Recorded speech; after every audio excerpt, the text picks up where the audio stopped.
Je voudrais d'abord dire à quel point je suis heureux que vous m'ayez proposé de parler de la sira du prophète sallallahu alayhi wa sallam et de son importance pour comprendre l'initiation véritable.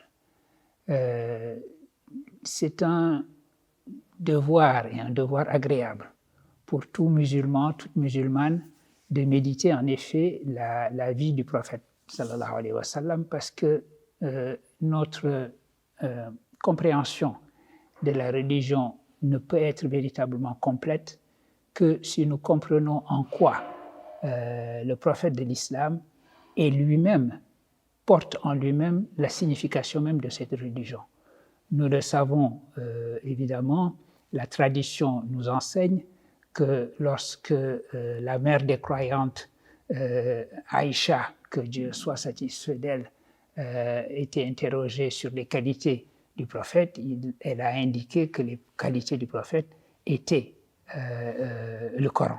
Et c'est la raison pour laquelle la méditation sur la sira prophétique est une manière pour nous d'apprendre ce que signifie notre propre humanité et de réaliser notre propre humanité. Il est le prototype même de ce qu'est l'humain accompli. Parce qu'il nous faut comprendre une chose, c'est que l'humain n'est pas un seul simple état. C'est également une tâche et un devoir. Il est de notre devoir de devenir pleinement ce que nous avons à être, c'est-à-dire des humains accomplis. Et de ce point de vue-là, le modèle même de l'humanité accomplie nous est donné par la vie du prophète Mohammed sallallahu alayhi wa sallam.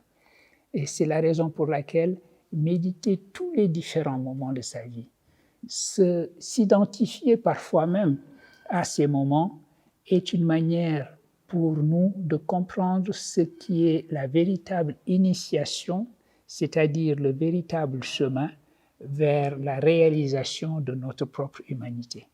Et nous réaliserons à ce moment-là notre humanité en sachant imiter le prophète sallallahu alayhi wa sallam dans les relations qu'il a eues avec, évidemment, d'abord ses parents, la vénération qu'il a eue véritablement pour le souvenir de sa mère, la relation qu'il a eue avec ses épouses, la relation qu'il a eue avec ses compagnons, le modèle qu'il constituait d'enseignement.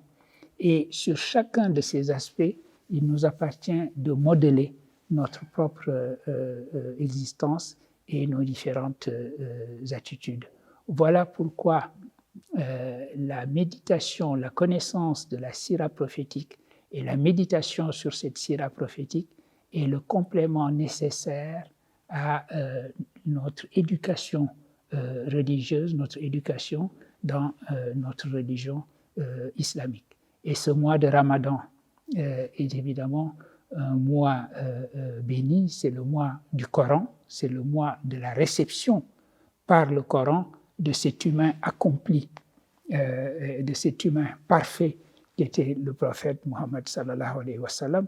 Et c'est donc un mois qui est tout à fait indiqué pour cette méditation quotidienne sur la sira prophétique. Il nous appartient donc en même temps que nous lisons le Coran pendant ce mois-ci, que nous célébrons le texte sacré qu'est le Coran pendant ce mois-ci, de célébrer également la vie de celui à qui nous devons cette religion qui nous a été envoyée par Dieu.